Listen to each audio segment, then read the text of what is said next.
नैबे बिफांनि नामा जाहैबाय बारसिखा आरो बे बारसिखाया गोबां माने मुलियाव बाहायजायो किन्तु रायजोफ्रा रावबो मिथिया बांसिनानो बिनि थाखाय आं हगारना होबाय माने बे बारसिखाया बिराद गुन गोनां आरो बेनाव बेमारखौ फाहामनाय सक्तिया दङ आङो बानायनानै अनेक प्रमान मोनबाय बे बारसिखाखौ एबा नोंसोरो गोजाबो दङ आरो बे गोजा बारो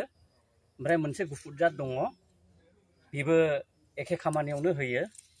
किन्तु गुफुरना मोनसे एसे बारासिन खामानियाव मावो माने नोंनि गान्थि सानाय मा सानाय किन्तु नैबे गोजाया जाहैबाय बिनि फर्मुलाया सोरबा जुदि भुगिनानै दङब्ला हां गुसुं जानाय ओमफ्राय सोरबा हां सरथे जानाय हापानिफ्राव अनेक खामानियाव होयो बे बिफाङा बे बिफांखौ मा खालामनांगौ माने एसे गिदिर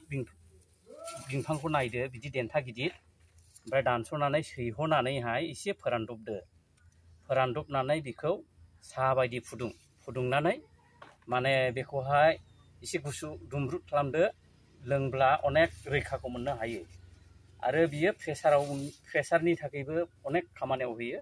सोरबा प्रेसार दंब्लाबो गिनाङा बे प्रेसारखौ खमायोसो बे बारसिखाया बिनि बिबारा जाहैबाय गोजा बारगोन देनां देरब्ला गोजा बारो ओमफ्राय बियो अनेक उपकार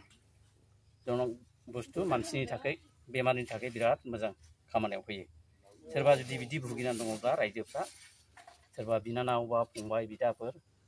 बा बिबथैफोरजों समान बे बारसिखाखौ माने सैहनानै बिदिनो साहा बायदि फुदुंनानै माने लोंनो हागोन अब्ला रैखाखौ मोननो हागोन।